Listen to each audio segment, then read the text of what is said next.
I fear that we will not have an election in 2028. I really mean that. One of the things I'm kind of worried about right now is that while most of us, let's say, are in this sort of healing mode, we're in the grieving mode still, there definitely is an angry component here. And there should be. There's something called righteous anger, and there should be. But I am definitely afraid, if we get a couple more of these shootings, or if, God forbid, there's another assassination or something else with an ICE thing, or just something else, that the grieving thing is going to switch into something very angry very quickly.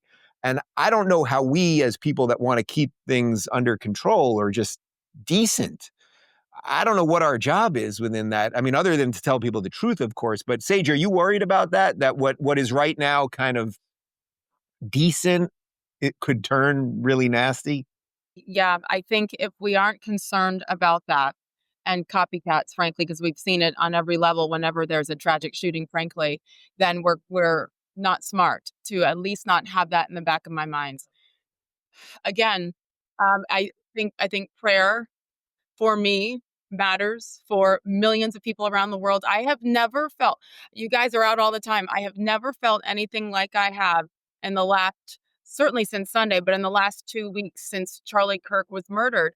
People are coming up nonstop saying how angry they are, but we must remain above it all and do what Charlie would do, which was no matter what, kept the open microphone, welcomed anyone up, even if they had hateful rhetoric, but to not go there, stay calm, and practice what we preach and lead with kindness. I'm not saying it's going to be easy. We pray nothing else happens.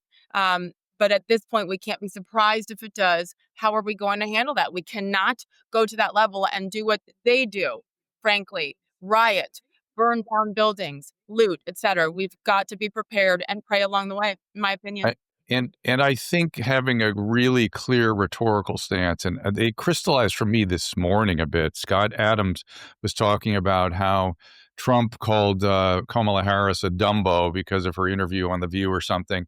And he goes, he's calling her an idiot. See how different that insulting, calling somebody idiot, that they're calling inciting violence, is different than a fascist, authoritarian Hitler has taken over your government. If I believed what Gavin Newsom was saying, yes, I would go to Sacramento and try to figure out how we get a militia or how we get the army involved to take back the country. That's what he's talking about. And you need to come down on that hard. You need to push back on that, because he's literally, if think about how you would feel if he was talking about something that literally happened to your government. You would start organizing.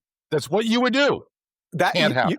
You're so right. I played that clip this morning of Newsom on Colbert from 2 nights ago, and he basically says that Trump's going to cancel the election. Raising money, but also raising awareness around how Donald Trump is trying to rig the midterm elections, and how I fear that we will not have an election in 2028. I really mean that. And the core of my soul, unless we wake up to the code red, what's happening in this country, and we wake up soberly to how serious this moment is.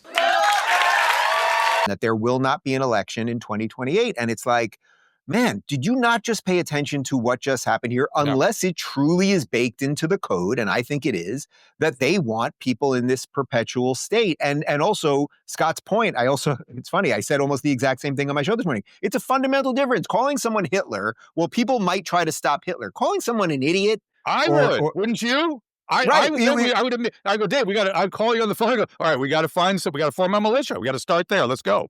And that's what a patriot would do. So they've got to, and there's a lot of cussing going on these days too, on really frankly both sides. I don't know if I can do it on this show or not. Go ahead. They have to fucking stop. They have to fucking stop. That's it. Period.